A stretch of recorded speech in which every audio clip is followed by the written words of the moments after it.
to my channel Study with me PCMB. Moving charges and magnetism ചാപ്റ്ററിൽ ഈ പാർട്ടിൽ നമ്മൾ ഒരു ഡെറിവേഷനാണ് പഠിക്കാൻ പോകുന്നത്. ഒരു ഇമ്പോർട്ടൻ്റ് ആണത് motion of A charged particle in A uniform magnetic field. ഒരു യൂണിഫോം മാഗ്നറ്റിക് ഫീൽഡിൽ ഉള്ള ഒരു ചാർജ്ഡ് പാർട്ടിക്കിളിൻ്റെ മോഷൻ എങ്ങനെ ആയിരിക്കുന്നതാണ് നോക്കാൻ പോകുന്നത്. അപ്പോൾ നമുക്ക് സ്റ്റാർട്ട് ചെയ്യാം. അതിന് നമുക്ക് ഡയഗ്രാം നോക്കാം. അതൊരു വരയ്ക്കുന്ന ഡയഗ്രാമാണ്, ഡയമെൻഷൻ അല്ല, ജസ്റ്റ് വരയ്ക്കാണ്. അപ്പോൾ ഞാൻ ആദ്യമേ കോർഡിനേറ്റ്സ് ആണ് വരയ്ക്കുന്നത്. അതായത് എക്സ് വൈ ഇസഡ് ആക്സിസ്, ഇത് X axis, sorry Y axis,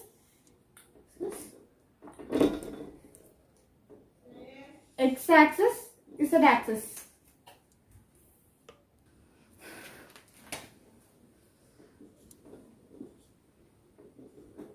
ഇങ്ങനെ ഞാൻ വരച്ചു. ഇത് എക്സ് ആക്സിസ് ആണ്, ഇത് വൈ ആക്സിസ്, ഇത് ഇസഡ് ആക്സിസ്. ഇങ്ങനെ ആയിരിക്കും വരുന്നത്. പിന്നെ ഇതിൽ പറഞ്ഞൊരു കാര്യം ഓർമ്മ, ഇത് യൂണിഫോം മാഗ്നറ്റിക് ഫീൽഡാണ്. യൂണിഫോം മാഗ്നറ്റിക് ഫീൽഡ് എന്ന് പറയുമ്പോൾ ഇവിടെ ആയിരിക്കും മാഗ്നറ്റിക് ഫീൽഡ് വരുന്നത്, ഈ ഡിറക്ഷനിൽ. അപ്പോൾ വെലോസിറ്റിയുടെ ഡിറക്ഷൻ എങ്ങനെയാണെന്ന് വെച്ചാൽ വെലോസിറ്റി ഇങ്ങനെയായിരിക്കും, ഇതായിരിക്കും വെലോസിറ്റി വരുന്നത്. അപ്പോൾ ഇത് നിങ്ങൾക്ക് ക്ലിയർ ആയെന്ന് തോന്നുന്നു. എക്സ് വൈ ഇസഡ് ഉള്ള കോർഡിനേറ്റ്സ് അത് വരച്ചു. നമ്മൾ കോർഡിനേറ്റ്സ് ഗ്രാഫ് വരച്ചു, എന്നിട്ട് അവിടെ വെലോസിറ്റി മാർക്ക് ചെയ്തു. ആ ചാർജ് പാർട്ടിക്കിളിന്റെ വെലോസിറ്റി അവിടെ മാർക്ക് ചെയ്തു. അത് കഴിഞ്ഞിട്ട് ഇതിവിടെ നമുക്ക് വെലോസിറ്റിയുടെ കോമ്പോണൻസ് എടുക്കാം. അതിനു മുമ്പ് ഇക്വേഷൻ ഇവിടെ എഴുതാം. അതായത് നിങ്ങൾ നേരത്തെ പഠിച്ച ഇക്വേഷൻ തന്നെയാണ്. അതായത് F equal to Q V cross B. Equation നിങ്ങൾക്ക് അറിയാം, നമ്മളിത് ഡിറൈവ് ചെയ്തിട്ടുള്ളതാണ്. അപ്പോൾ ഈ ഇക്വേഷൻ ഇവിടെ എഴുതാം. ഈ ഇക്വേഷൻ എഴുതിയിട്ട് ഈ ഇക്വേഷൻ എങ്ങനെയാണ് കിട്ടിയത്, എങ്ങനെയാണ് ഡിറൈവ് ചെയ്തെടുക്കുന്നതെന്ന് വെച്ചാൽ നിങ്ങൾക്ക് ഓർമ്മയാണ്, നമ്മളൊരു ഫിഗർ വെച്ചു. ആ ഫിഗറിൽ നിന്ന് F is directly proportional to Q എന്ന് എഴുതി. പിന്നെ അത് ക്യൂവിൽ ഡയറക്ട്ലി പ്രപ്പോർഷണൽ ആയതുകൊണ്ട് തന്നെ ബിയിലും ആണ്. പിന്നെ ബിയുടെ കേസിൽ വന്നപ്പോൾ വെലോസിറ്റിയുടെ കേസിൽ വന്നപ്പോൾ അവിടെ ഒരു കണ്ടീഷൻ സാറ്റിസ്ഫൈ ചെയ്യണം. എന്താണ്? അപ്പം ആ ബിയുടെ വെലോസിറ്റിയുടെ ഒരു കോമ്പോണൻറ്റ്, ആ ഒരു കമ്പോണൻറ്റ് പെർപെൻഡിക്കുലർ ഇലക്ട്രിക് മാഗ്നറ്റിക് ഫീൽഡിനായിട്ട് പെർപെൻഡിക്കുലർ ആയിരിക്കുന്ന ആ ഒരു കോമ്പോണൻ്റ് ആണ് ഇവിടെ എഫിന് പ്രപ്പോർഷണൽ ആയിട്ട് വരുന്നത്. പിന്നെ പ്രപ്പോർഷണാലിറ്റി മാറ്റി നമ്മൾ കെ കൊണ്ടുവന്നു, കെക്ക് വാല്യൂ 1 ആണ്, അങ്ങനെയൊക്കെ ചെയ്തു. അപ്പോൾ ഈ വി എന്ന് പറയുന്നത് പെർപെൻഡിക്കുലർ ആയിരിക്കും ഇതുമായിട്ട് നമ്മൾ ചെയ്യേണ്ടത് ഇക്വേഷൻ സ്റ്റാർട്ട് ചെയ്യുമ്പോൾ. അപ്പോൾ നമുക്ക് വെലോസിറ്റിയുടെ കോമ്പോണൻസ് എടുക്കാം. വെലോസിറ്റിയുടെ കോമ്പോണൻസ് എന്ന് പറയുമ്പോൾ ഇവിടെ എന്തായിരിക്കും വരിക? ഓട്ടോമാറ്റിക്കലി ഇവിടെ ബി സൈൻ തീറ്റ ആണ്. പിന്നെ ഇവിടെ വി കോസ് തീറ്റ ആയിരിക്കും വരുന്നത്. പിന്നെ മറ്റൊരു കാര്യം ഞാൻ അതിനകത്ത് എഴുതാം. ഇതെന്ന് വെച്ചാൽ ഇതെങ്ങനെയാണ് പോകുന്നത്? ഇത് വിക്ക് പെർപെൻഡിക്കുലർ ആണ്. അപ്പോൾ ഞാൻ വി എഴുതിയിട്ട് സഫിക്സ് താഴെ പെർപെൻഡിക്കുലറിന്റെ ചിഹ്നം ഇട്ട് കൊടുത്തു. പിന്നെ ഇവിടെ എങ്ങനെയാണ്?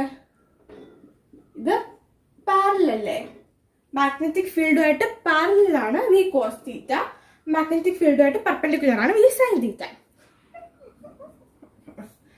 അപ്പോൾ ഈ ഇക്വേഷനെ നമുക്ക് ക്രോസ് പ്രോഡക്റ്റ്, അതായത് സൈനെ അവിടെ കൊണ്ടുവരാം. അതായത് വി ഇവിടെ V Q V perpendicular sine 90 degree P. 90 degree ആയത് എന്താ? ഇതിവിടെ പെർപെൻഡിക്കുലർ ആയതുകൊണ്ടാണ് ഇവിടെ 90 ഡിഗ്രി വരുന്നത്. അപ്പോൾ സൈൻ 90 ഡിഗ്രിയുടെ വാല്യൂ എന്താണ്? 1 ആണ്. അപ്പോൾ എന്തായിരിക്കും answer? Q B perpendicular B. എങ്ങനെയായിരിക്കും നിങ്ങൾക്ക് എഫിന്റെ ഇക്വേഷൻ കിട്ടുന്നത്? Basic thing. അത് കഴിഞ്ഞിട്ട് ഇപ്പോൾ ഇതൊരു പേപ്പറിൽ ഞാൻ ഈ ഡയഗ്രാം, ഈ സെയിം ഡയഗ്രാം ഒരു പേപ്പറിൽ വരയ്ക്കുകയാണ് നിങ്ങൾ അസ്യൂം ചെയ്യുക. സെയിം ഡയഗ്രാം ഞാൻ പേപ്പറിൽ വരയ്ക്കുകയാണ്. അപ്പോൾ ഇതൊരു പേപ്പറാണ് കൺസിഡർ ചെയ്യുക.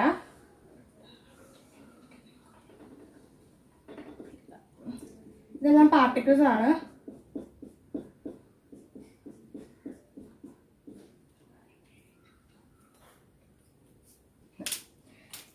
അത് കഴിഞ്ഞിട്ട് ഇവിടെ കുറച്ച് പോയിന്റ്സ് കൺസിഡർ ചെയ്യാം. കുറച്ച് പോയിന്റ്സ് അത് തമ്മിൽ നമ്മൾ ജോയിൻ ചെയ്യുമ്പോൾ സർക്കിളായിട്ടായിരിക്കും ഫോം ചെയ്യുന്നത്. സർക്കിളായിട്ടാണ് ഫോം ചെയ്യുന്നതെന്ന് വെച്ചാൽ അതിന്റെ കാരണം എന്താണെന്ന് വെച്ചാൽ ആ ഒരു പോയിന്റ്സിന് പേര് കൊടുക്കുക. ഇത് ഇവിടെ എ, ഇവിടെ ബി, ഇത് സി, ഇത് ഡി. കാരണം ഇവിടെ സെൻട്രിപിറ്റൽ ഫോഴ്സ് ആക്ട് ചെയ്യുന്നുണ്ട്. നിങ്ങൾ പഠിച്ചതാണ് ലാസ്റ്റ് ഇയർ എന്താണ് സെൻട്രിപിറ്റൽ ഫോഴ്സ് എന്ന്. അപ്പോൾ അത് ആക്ട് ചെയ്യുന്നത് കാരണം ഇതിന്റെ ഡിറക്ഷൻ ഇങ്ങോട്ടായിരിക്കും. അകത്തേക്കായിരിക്കും. അപ്പോൾ ഇത് സർക്കിളായിട്ടായിരിക്കും അവിടെ ഫോം ചെയ്ത്. ഇത് പേപ്പറിൽ വരയ്ക്കുന്ന ഡയഗ്രാമാണ്, 3D ഡയഗ്രാം എന്ന് പറഞ്ഞാൽ അത് ശ്രദ്ധിക്കാം. അപ്പോൾ സെൻട്രിപിറ്റൽ ഫോഴ്സ് അവിടെ ആക്ട് ചെയ്യുന്നത് കൊണ്ട് അപ്പോൾ അവിടെ ഫോഴ്സ് ഈക്വൽ ടു mv²/r ആയിരിക്കും ഫോർമുല കിട്ടുന്നത്.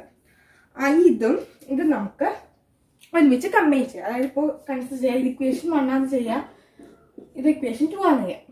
അപ്പോൾ കമ്പയറിങ് ഇക്വേഷൻ 1 and 2, 1 ഉം 2 കൂടെ കമ്പയർ ചെയ്യാം. എനിക്ക് എഴുതണമെന്നില്ല, കാരണം രണ്ടിടത്ത് ഇവിടെ ഫോഴ്സ് ആണ് ഇരിക്കുന്നത്. അപ്പൊ എങ്ങനെയായിരിക്കും?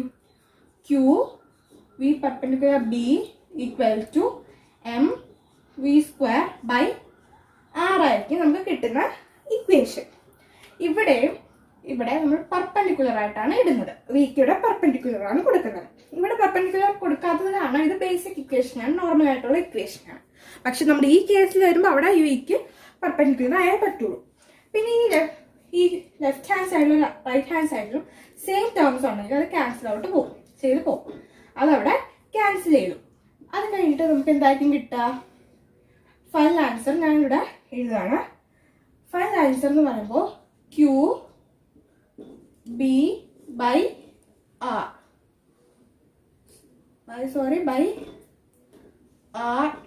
ഇതെന്തായിരിക്കും? ഇത് വിയുടെ ഇക്വേഷൻ ആയിരിക്കും. V perpendicular equal to QBR/M എന്നായിരിക്കും ഇക്വേഷൻ വരിക. പോസിറ്റീവ് ഇക്വേഷൻ ഇങ്ങനെ കണ്ടുപിടിച്ചു ഒരു കേസ്. എന്നിട്ട് ഇതാണ് നമുക്ക് കിട്ടിയത്. ഇത് ലീനിയർ വെലോസിറ്റി ആണ്. ലീനിയർ വെലോസിറ്റിയുടെ ഇക്വേഷൻ ആണ് നമ്മളിപ്പോൾ കണ്ടുപിടിച്ചത്. Linear velocity. ഇനി നമുക്ക് അടുത്ത ടേംസിലേക്ക് പോവാം. അടുത്ത ടേംസ് ഉദ്ദേശിക്കുന്നത് നമുക്കിനി ആംഗുലാർ വെലോസിറ്റിയുടെ ഇക്വേഷൻ ഇതിനകത്ത് നിന്ന് ഡിറൈവ് ചെയ്യാം. ഇത് ന്യൂമറിക്കൽസിനൊക്കെ ആവശ്യമുള്ളതാണ്. അപ്പോൾ ഇതിൽ നിന്ന് നമുക്ക് ആംഗുലാർ വെലോസിറ്റി കണ്ടുപിടിക്കാം. ആംഗുലാർ വെലോസിറ്റി എങ്ങനെയാണ് നമ്മൾ ഡോട്ട് ചെയ്യുന്നത്? ഒമേഗ വെച്ചിട്ടാണ് നമ്മൾ ആംഗുലാർ വെലോസിറ്റി ഡിനോട്ട് ചെയ്യുന്നത്. അപ്പോൾ ആംഗുലാർ വെലോസിറ്റി ഈക്വൽ ടു എന്നാൽ ആംഗുലാർ വെലോസിറ്റി V/r ആണ്. ഇവിടെ V പെർപെൻഡിക്കുലർ ഇട്ടു. നമുക്ക് ഇവിടെ കിട്ടിയിരിക്കുന്ന V പെർപെൻഡിക്കുലറിന്റെ വാല്യൂ നമുക്ക് ഇവിടെ സബ്സ്റ്റിറ്റ്യൂട്ട് ചെയ്ത് കൊടുക്കാം. അതായത് QBR/MR. ഇവിടുത്തെ R അടുത്ത എണ്ണ. അപ്പോൾ ഇവിടെ നമുക്കിത് ക്യാൻസൽ ചെയ്ത് കഴിഞ്ഞിട്ട് ഫൈനൽ ആൻസർ നമുക്ക് QB/M കിട്ടും. ഇതാണ് ആംഗുലാർ വെലോസിറ്റി.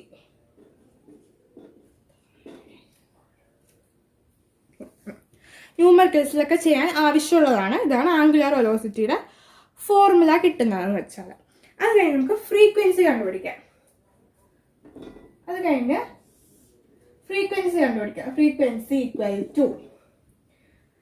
ഫ്രീക്വൻസി എങ്ങനെയാണ്? ω/2π. ഇങ്ങനെയായിരിക്കും ഫ്രീക്വൻസിയുടെ ഇക്വേഷൻ വരുന്നത്. ഇത് നിങ്ങൾ ലാസ്റ്റ് ഇയർ പഠിച്ചത് തന്നെയാണ്. അപ്പോൾ നമുക്ക് ഇവിടെ കിട്ടിയിരിക്കുന്ന ഒമേഗയുടെ വാല്യൂ, അതായത് ഈ വാല്യൂ നമുക്ക് അവിടെ ഇട്ട് കൊടുക്കാം. അതായത് QB/2πm ഒന്ന് ഇട്ട് കൊടുക്കാം. ഇത്രയേ ഉള്ളൂ. അപ്പോൾ നമ്മൾ ഫ്രീക്വൻസിയും കണ്ടുപിടിച്ചു. അത് കഴിഞ്ഞിട്ട് നമുക്ക് ടൈം പീരിയഡ് കണ്ടുപിടിക്കാം. ടൈം പീരിയഡിന്റെ ഇക്വേഷൻ ഒന്നെങ്കിൽ നമുക്ക് രണ്ട് രീതിയിൽ എഴുതാം. ഞാൻ സിമ്പിൾ ആയിട്ട് രീതിയിൽ പറയാന്ന് വെച്ചാൽ ടൈം പീരിയഡ് എന്താണ്? ഫ്രീക്വൻസിയുടെ റെസിപ്രോക്കൽ ഓഫ് ഫ്രീക്വൻസി. അപ്പോൾ ഇത് റെസിപ്രോക്കൽ എടുത്താൽ മതി. Time period equal to 2π/m/QB. ഇത്രയും എഴുതിയാൽ മതി ടൈം പീരിയഡിന്. അല്ലാത്ത ടൈം പീരിയഡ് ഇക്വേഷൻ 2π/ω ആണ്. പക്ഷെ നമ്മൾ ഫ്രീക്വൻസി ഓൾറെഡി കണ്ടുപിടിച്ചുകൊണ്ട് നമുക്ക് ടൈം പീരിയഡിന് അതിൻ്റെ റെസിപ്രോക്കലായിട്ട് എഴുതാം. അപ്പോൾ ഇത്രയും കാര്യങ്ങളാണ് നമ്മൾ ഇതിലിപ്പോൾ നോക്കിയത്. അതായത് ഇത് ക്വസ്റ്റ്യൻസ് ന്യൂമറിക്കൽസ് ഭയങ്കര ഇമ്പോർട്ടൻ്റ് ആണ്. നിങ്ങൾക്ക് കണ്ടന്റൊക്കെ തരും. മാസ് ഇത്രയാണ്, ഇപ്പോൾ ഒരു കേസ് എടുക്കാം, നമുക്ക് ഈ കേസ് കൺസിഡർ ചെയ്യാം. മാസ് ഇത്രയാണ്, മാഗ്നറ്റിക് ഫീൽഡ് ഇങ്ങനെയാണ്, ചാർജ് ഇങ്ങനെയാണ്. അപ്പോൾ അതിൻ്റെ ആംഗുലർ വെലോസിറ്റി കണ്ടുപിടിക്കുക, അതിൻ്റെ ഒപ്പം തന്നെ അതിൻ്റെ ഫ്രീക്വൻസി കണ്ടുപിടിക്കാം. അങ്ങനെ തന്നെ ക്വസ്റ്റ്യൻസ് വരും. നിങ്ങളുടെ ടെക്സ്റ്റിൽ തന്നെ അതുപോലത്തെ സിമിലർ ക്വസ്റ്റ്യൻസ് ഉണ്ട്. ഈ ടോപ്പിക് കഴിഞ്ഞിട്ടുള്ള എക്സാമ്പിളിൽ ഈ ഫോർമുലാസ് ഒക്കെ അപ്ലൈ ചെയ്യേണ്ട ക്വസ്റ്റ്യൻ ആണ്. അപ്പോൾ നിങ്ങളത് നോക്കാം. പിന്നെ അത് കഴിഞ്ഞിട്ട് ഇപ്പോൾ ഈ ഞാൻ നേരത്തെ വരച്ച പേപ്പറിലുള്ള ഡയഗ്രാമില്ലേ, അത് സർക്കുലർ ഷേപ്പിലായിരിക്കും. ഇപ്പോൾ അത് നമ്മൾ അല്ലാതായിരിക്കും, ഇത് ഹെലിക്കൽ ഷേപ്പിലായിരിക്കും. ഹെലിക്കൽ ഷേപ്പ് ഉദ്ദേശിക്കുന്നത് ഇങ്ങനത്തെ ഒരു ഷേപ്പിലായിരിക്കും അതിൻ്റെ മോഷൻ എന്ന് പറയുന്നത്.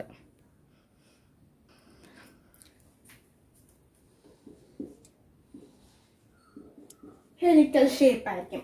ചിലപ്പോൾ ഇങ്ങനെ ക്വസ്റ്റ്യൻ വരാം. ഇപ്പോൾ ഇങ്ങനൊരു കേസിൽ പാത്ത് ഹെലിക്കൽ ആയിരുന്നു, അപ്പോൾ അതിൻ്റെ ആംഗുലർ വെലോസിറ്റി എങ്ങനെ ആയിരിക്കും അങ്ങനെ വരികയാണെങ്കിൽ. അല്ലെങ്കിൽ ഇപ്പോൾ അടുത്ത ക്വസ്റ്റ്യന് വേറൊരു ക്വസ്റ്റ്യൻ ആയിരിക്കും, ഇത് പാത്ത് സർക്കുലർ ആയിരുന്നു, അപ്പോൾ അതിൻ്റെ ആംഗുലർ വെലോസിറ്റി ലീനിയർ വെലോസിറ്റി എങ്ങനെ ആയിരിക്കും. അങ്ങനെ ഒരു ക്വസ്റ്റ്യൻ വന്നാലും സെയിം തന്നെയാണ്.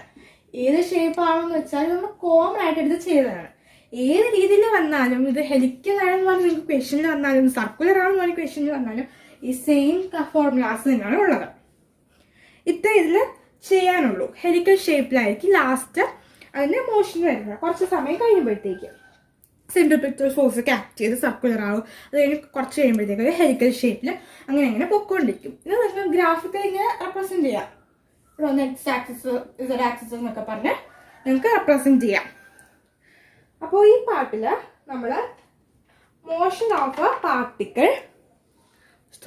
Of A charge particle in A uniform magnetic ഫീൽഡിന്റെ ഡെറിവേഷൻ ആണ് നോക്കിയത്. അത് ഇക്വേഷൻ നോക്കി 3 ഡയഗ്രാംസ് ഇവിടെ യൂസ് ചെയ്തു. പിന്നെ അത് പല cases, linear velocity, angular velocity, frequency, time period, അത് തമ്മിൽ വരുന്ന ഇക്വേഷൻസ് നോക്കി. ഇത് ഇമ്പോർട്ടൻ്റ് ആണ്, ന്യൂമറിക്കൽസിന് വളരെ ഇമ്പോർട്ടൻ്റ് ആണ്. ഡെറിവേഷൻ ചോദിക്കുന്നതിനേക്കാളും ന്യൂമറിക്കൽസിൽ ഈ ഫോർമുലാസൊക്കെ അപ്ലൈ ചെയ്യേണ്ട ആവശ്യം വരാറുള്ളൂ.